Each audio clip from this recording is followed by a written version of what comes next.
Okay, hello everyone, and welcome to this info session preparing for ENGR 499 Engineering Capstone. This info session is geared towards engineering students who are meeting the fourth year standing and are planning to participate in Capstone this coming September.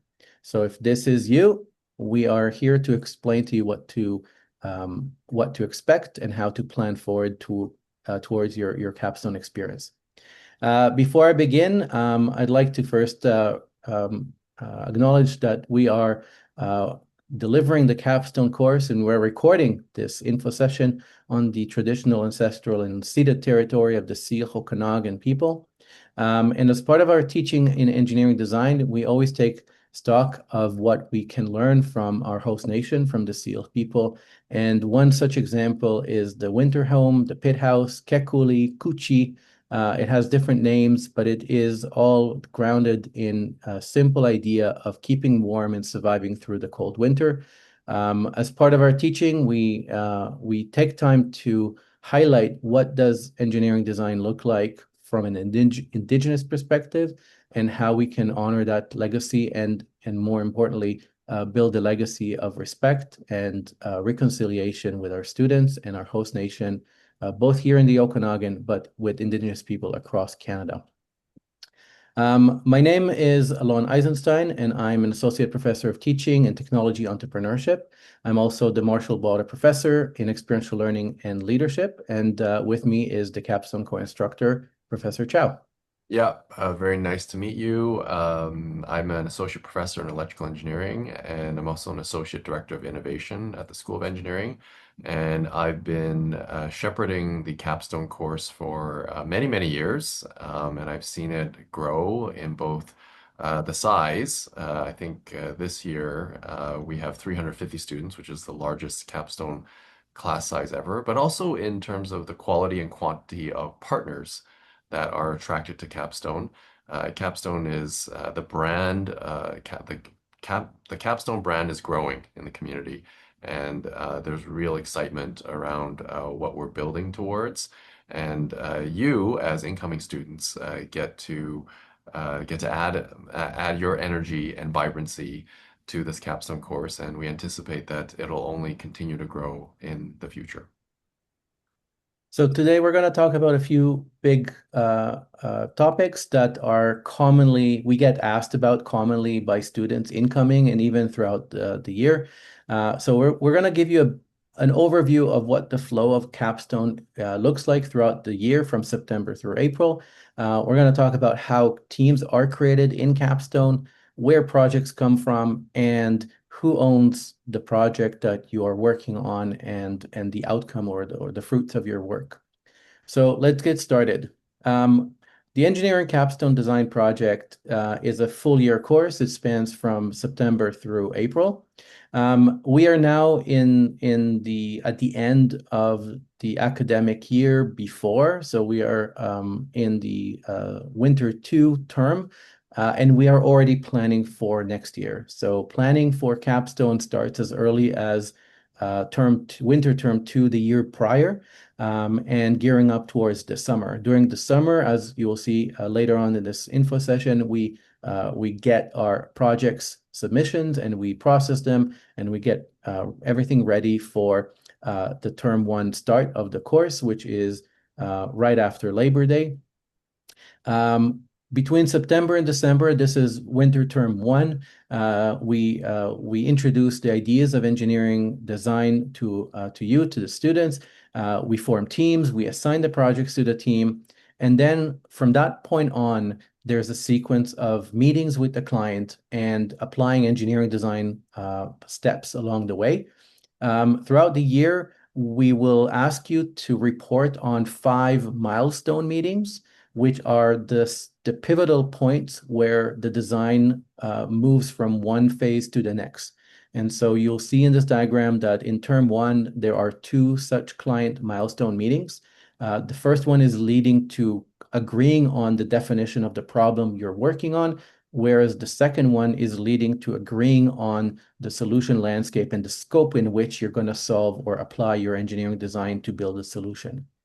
When we get to term two, which is the January through April, you're going to have the remaining three milestone meetings with the client, whereas the third client meeting is leading to agreeing on which designed solution to pursue and prototype. The fourth meeting is leading to the reporting back on the evaluation or performance of the design that you've prototyped. And the fifth and last meeting is reporting on how you made that prototype better and how it can be further improved in future years should the client want to continue in investing in that. All this comes to an end in April when we have our Capstone showcase and competition. Traditionally, it's the day after the last day of the term two or the second day after the last day of term two. So depending on the days of the week when it happens, but we always have that Capstone showcase competition as a full day event between your last day of term two and the first day of exams, and trying to bring this into a fold in a celebratory trade show-like experience to highlight your professionalism, celebrate your achievement, and bring in industry judges to pick the winners in our different categories and the ultimate absolute winner of that year's capstone projects. Yeah, great summary of the whole year, Alon. Capstone is first of all, maybe I'll just focus on a couple things to add. First of all, the word design, and this is something that we drill into the students when we say design. What we mean is that the students are responsible for generating new options, right? And so when you engage in capstone design, what you're doing as a student team is you're generating new options for a client to decide upon in each one of these client milestone meetings, right? And so I want everybody, before you go into Capstone, to move away from the idea that Capstone is a place where you get to work on a cool project and just work on it by yourself or with your team and come up with something cool. That is not what Capstone is. Capstone is an opportunity for you to practice engaging with a client as a professional. That means your role as a Capstone team is to generate technically sound, technically informed, research informed options for your client. And it's your client that actually has agency over where the project moves. Okay, it's very, very important.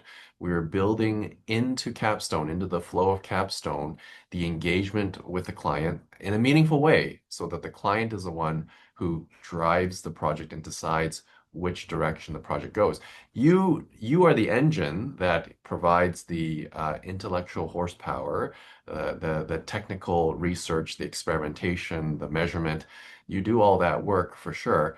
But at each stage in these milestone events, your job is to simply provide options for the client to decide from. Another thing maybe to note is that lectures are only in term one.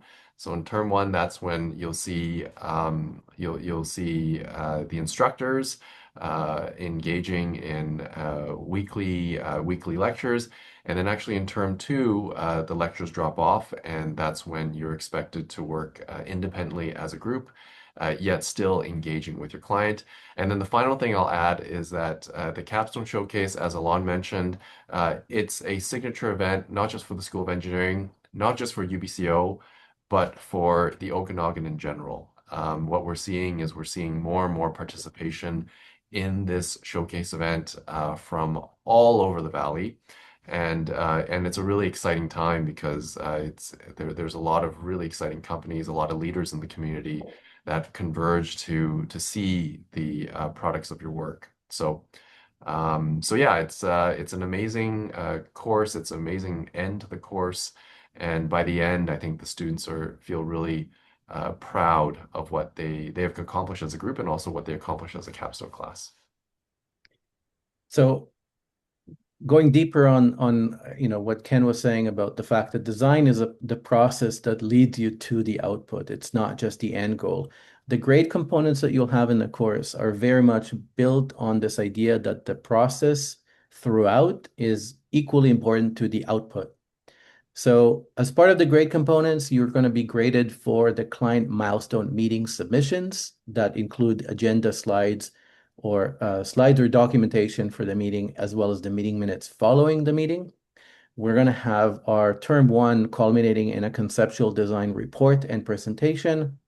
We're going to have a culminating final design at the end of term two that includes both the report, a final report, a presentation, which will be a recorded presentation, and the showcase poster that will be part of the Capstone showcase and competition.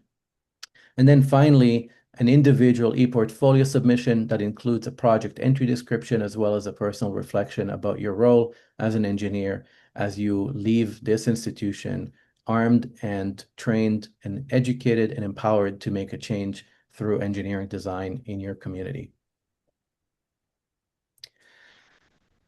The course is built on team. It's team-based, it's teamwork, it's project-based, and so team formation is part of the engine that runs the course. And so to create teams, we typically have between 5 and 7 students per team. It's really based on the number of course registration students in the course registration at the beginning of the year, and as well as the number of projects that we have.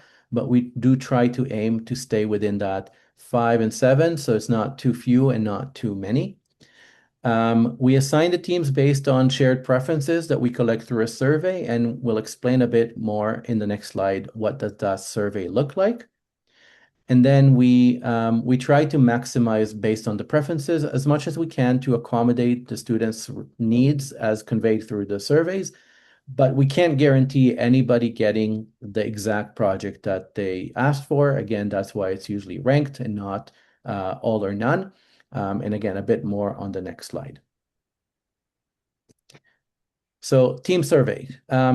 Team survey is evolving from year to year, and we are tweaking the language and the type of questions that we ask. But here are some examples of questions that we've used in the last few years that we found informative to help us create good teams. We ask you the number of students that you would like to work with. So can you name up to potentially 3 other students that you would like to work with as part of your team? Are there any people that you prefer to avoid? People that you had bad experience or for whatever reason you prefer not to be assigned with them? Again, we don't ask you for reasons. We just ask you who do you prefer to work with and who do you prefer to avoid? We do ask you to rank your preferred projects. Again, we don't ask you to choose one, but you can name up to 10 projects, and we will try to accommodate as higher as possible. And your grade expectation, again, your motivation for work, how important is your grade? We know some students are more grade sensitive, some are less. And finally, your ambassador creative problem solving approach. And this is a framework that really helps clarify how people think and behave differently when they are tasked with a team-based problem solving task. And again, it is a good tool to help good teams and also facilitate good teamwork. Yep. And just so that students are aware, when we put out the call for projects to the community, we are targeting projects that have a multidisciplinary aspect, right? Because in Capstone, you will be in all our civil, mechanical, electrical, computer, manufacturing, we're all coming together into one class. So in all likelihood, your Capstone team will be multidisciplinary. You're not going to all come from one discipline, which is great because a lot of our problems and projects are multidisciplinary in nature. So when it comes time for you to rank your projects, you should have no problem in finding lots of projects that are suitable for your potential discipline. And also keep in mind that we are encouraging our project sponsors or the people who submit projects to only describe the problem, right? And so that means when you do start your capstone project with your sponsor, you should be able to reflect on the skills and expertise in your group, and you should use that as a factor in determining how to define the problem in a more concrete way, and also determining which possible solutions to explore. Okay, so I don't want us to be too wound up in our disciplinary, whatever discipline we are. At the end of the day, we are professional engineers. We should be able to work with engineers from a different discipline, and we should be able to tackle problems that are multidisciplinary in nature with a team. Or putting it differently, when you're naming up to 3 people you'd like to work with, try to prioritize people that complement your skill set, not reproduce it. We don't want to have the same skill set for the entire team. So do try to name people that would complement your skill set to allow you to tackle a broader and more complex problem.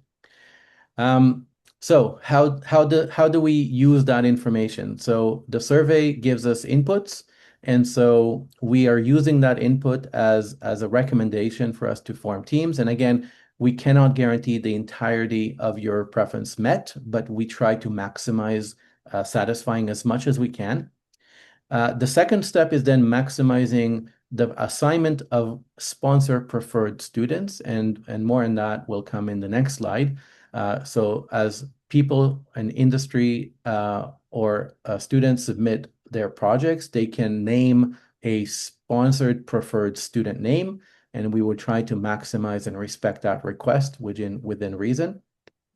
And after we do that, the remaining projects will be assigned based on what the collective of the team is asking for as part of the project. So the first step for us is always creating teams first.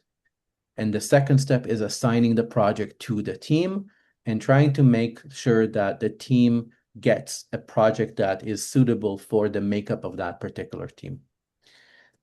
When that is all ready and done, and this usually happens by the end of the first month of the term, we then assign faculty coach for each team, as well as a teaching assistant. So each team is supported by a faculty coach and a teaching assistant, and that makes or complements the instruction team. So between ourselves as course instructors, the teaching assistants, and the faculty coaches, there is a very rich structure to support your work throughout the year.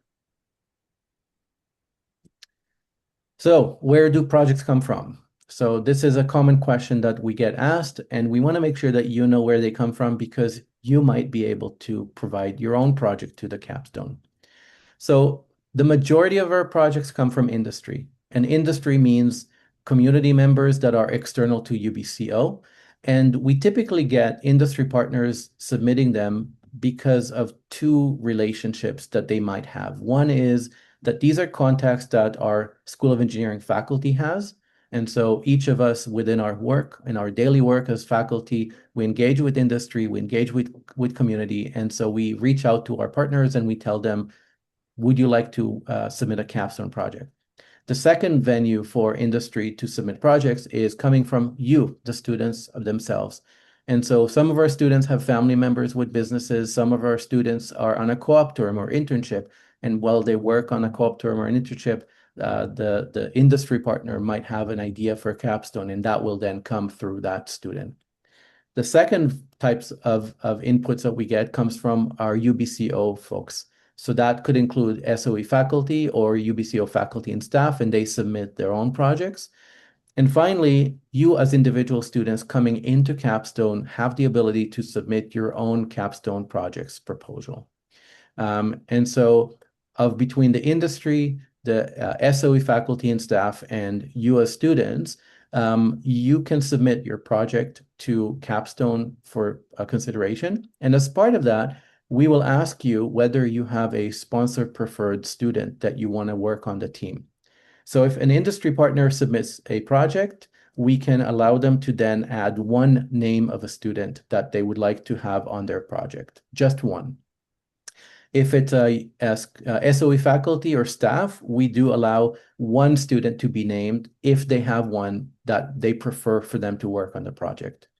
And finally, if you're a student and you're submitting the project, then by you submitting your own project, you become the project sponsor, and we allow you to name up to 2 other students that you would like to work with you on this project.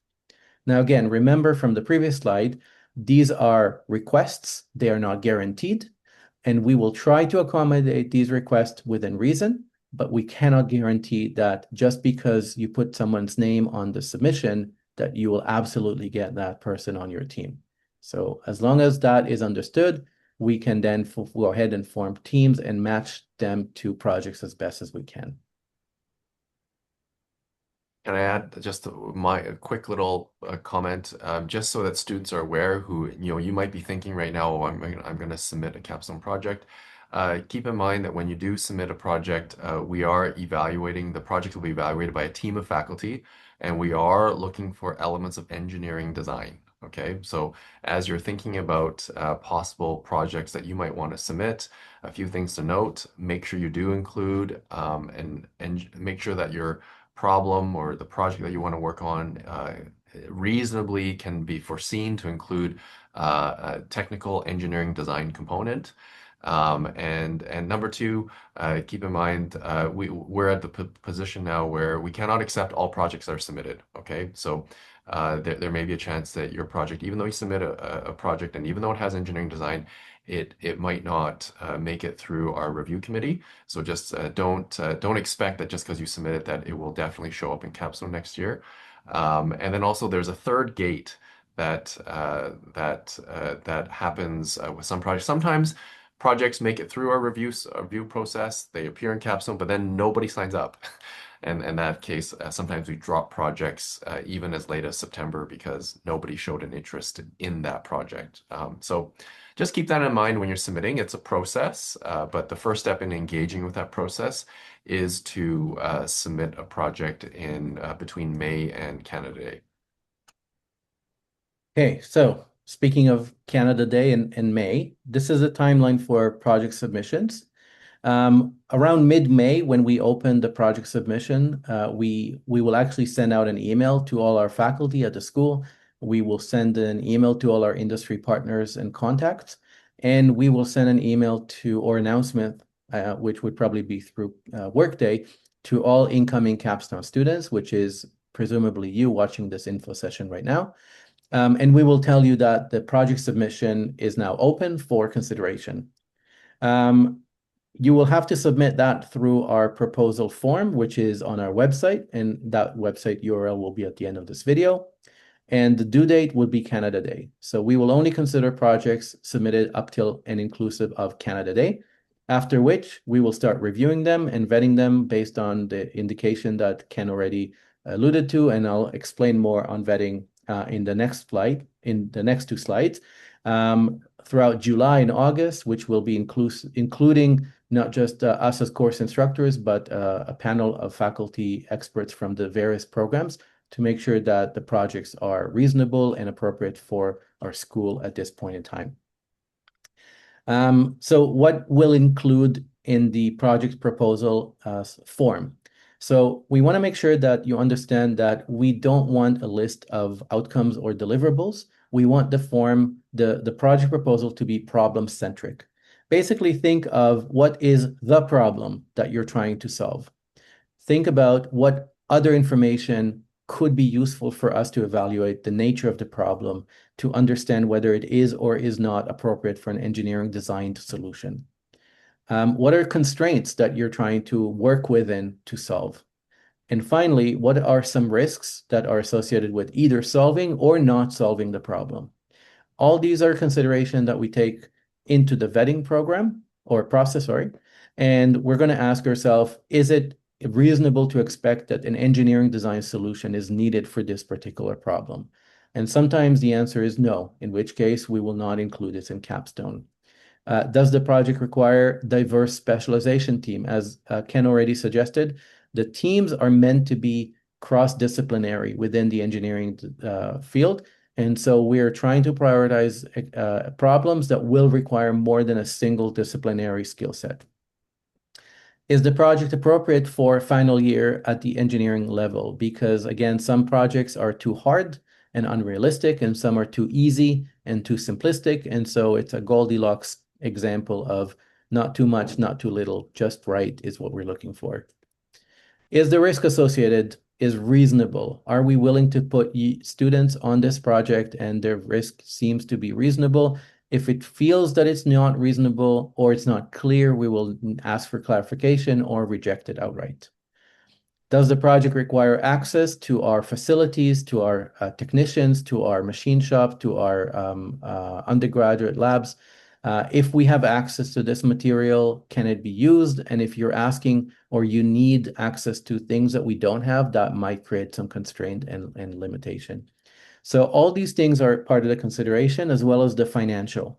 And so when we ask industry to put in a project, we ask them to commit to at least 5 meetings, which are the client milestone meetings we just talked about. Ideally, clients would meet with students more often than that.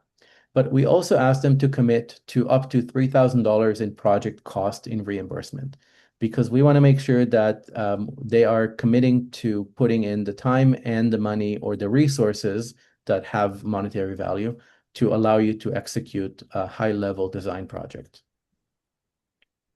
And maybe I'll just add one thing for student submitted projects. So if you are interested in submitting a project, note that it will be your responsibility to identify a potential client. And I'm sure you're going to cover this right away. Yep, there you Okay, go. perfect. You read my mind. So yeah, make sure that if you are going to submit a project and it's a student-led project, you will have the responsibility of finding either client or end user or beneficiary of your project. And this will be the person that you engage in those 5 client milestone meetings with. Okay. So it's very important. It's a little bit extra work on your hand if you do have a student submitted project. But in our experience, having an end user or client or somebody who's going to benefit from your project potentially, having them give you feedback on the design process is invaluable. And we have this question come up occasionally, and it is important to recognize that you can have an industry act as a client. In fact, that's probably the best client you can work with because they are giving you the same level of experience as an industry sponsored project. However, it is important, and we'll get to that in the next slide on ownership of intellectual property. There is an implication, both the fact that a student-sponsored project means that the industry coming as a client is not expected to commit to the financial cost of reimbursement for the project. And at the same time, if you're a student-sponsored project, you may be eligible for an entrepreneurial capstone additional funding, which we have been successfully securing for the past few years. The amount does fluctuate from year to year based on how much funding we have and how many projects are there to asking for this. But we try to make it sure that it's comparable, if not better, than what industry is able to commit to. And so it's really important to recognize that we're trying to remove barriers from students from submitting their own projects. If you have some ideas, if the ideas are good ideas, we want to make sure that we can work with you and make sure that you can have a meaningful capstone design experience with you and your team, comparable to any other industry projects or faculty sponsors project. Okay, wrapping up ownership. So we get that question again very often.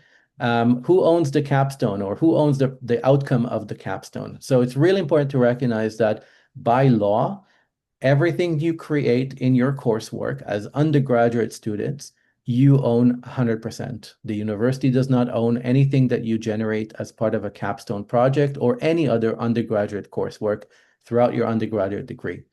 But because it is a team-based project, by default, everyone on the team equally shares the intellectual property or the ownership of what you create as a team. So that's the baseline. From that baseline, we need to diverge to based on the specific of what project are submitted. And so for industry projects who are committing their time and money to support the project, the UBC has a streamlined process where you working on industry project are assigning your intellectual property to the sponsor of the project as a way to make sure to compensate the sponsor of the project for their time commitment and their financial contribution to the work that you're doing and the fact that they're providing you a very rich and unique learning opportunity. If the project comes from our faculty, then the agreement is that because it's based on faculty being UBC employees, we are sharing, or you will be sharing the IP equally with the faculty. And so in that case, the faculty who is the project sponsor is essentially equivalent to another student on the team. So it's just shared equally with all the team plus one. Finally, if it's a student-sponsored project, so a single student submitting their project, everyone on the team will equally share the intellectual property of the project, regardless of which student within the team submitted it. And again, this is consistent with the policy on ownership of intellectual property at course-based for student experiences. And so that is the baseline that we manage as part of the intellectual property regulation for UBC. And beyond the intellectual property, UBC actually, or legal department of UBC has streamlined two different frameworks, confidentiality and intellectual property. And so the confidentiality agreement, if applicable, is allowing you or protecting the person submitting the project, in this case, industry, to protect their interest in maintaining confidentiality on anything related to the project. I do want to make sure that you understand that we will not accept projects where the confidentiality agreement prevents you from participating in course-related activities and the Capstone showcase. So that's a condition that we have for industry. They can have confidential elements, but those cannot infringe on your ability to participate completely in the course. And then the second and final agreement is the IP assignment agreement. As I mentioned, this is the assignment agreement that you will be asked to sign to assign your IP to the industry sponsor in those cases. And this is there to protect yourself from any liability that the partner takes the outcome of the coursework and uses it. And this is a way to shield your rights as students, and making sure that the sponsor of the research of the capstone walks away with something that they find valuable and they can then commercialize if they see value in it. And then all this information is available on the website, at the Innovation UBC website. And these have been streamlined by our legal department at UBC. And if anybody asks if you have industry contacts and they're asking you, please be sure to remind them that these are non-negotiable. They are streamlined for the mere fact that our legal department is managing hundreds of capstone projects across UBC every single year, and we cannot negotiate individually with every single capstone project. And so these are streamlined, and again, they're highlighting and protecting the interest of the industry as well as the interest of the students at the same time. Excellent. I hope you get even just from this introduction that Capstone is a different type of course in that we are elevating our professional expectations of you. So when you go into Capstone, we are expecting you to behave like an emerging professional or a professional. We are expecting you to be open to working with people from different backgrounds. We're expecting you to engage in a professional way with stakeholders. We're asking you, if you submit a project, to find a client that could potentially benefit from your work and who you will be using to inform the progress of your project. We're asking you to be aware of IP considerations, intellectual property, to be aware of confidentiality issues, to be prepared at the very end of this course to publicly display your work in front of a pretty big audience, right? And to present yourself in a professional way so that you are elevating the brand and reputation of the school as a whole. So this is appropriately named a capstone course because it will be the final kind of interaction, or the final interaction with us, in which you get to exercise a lot of the technical and professional skills that you've developed over the course of your program. And so if you are interested in submitting a project, and you can already go to our website on the School of Engineering website and add your name to the mailing list, that you will be individually notified as soon as the project proposal submission opens up in mid-May. You are more than welcome to share this link with industry contacts you may have if you're on a co-op or you have other relationship with industries, and they don't have to be limited to the Okanagan area. We have capstone projects from all across Canada and occasionally outside of Canada as well. I guess with that, we are absolutely excited to see you in class in September. You are more than welcome to reach out to either of us by email with any questions you may have. As we continue to develop the information provided to students in advance of Capstone, you can expect a frequently asked question added to the website and get richer and richer from year to year as you ask us good questions, and we can provide succinct answers that inform the next generation of students to come even more prepared to Capstone in the following year. Perfect. Thank you very much, and welcome to Capstone, everybody. We will see you in September. Yep.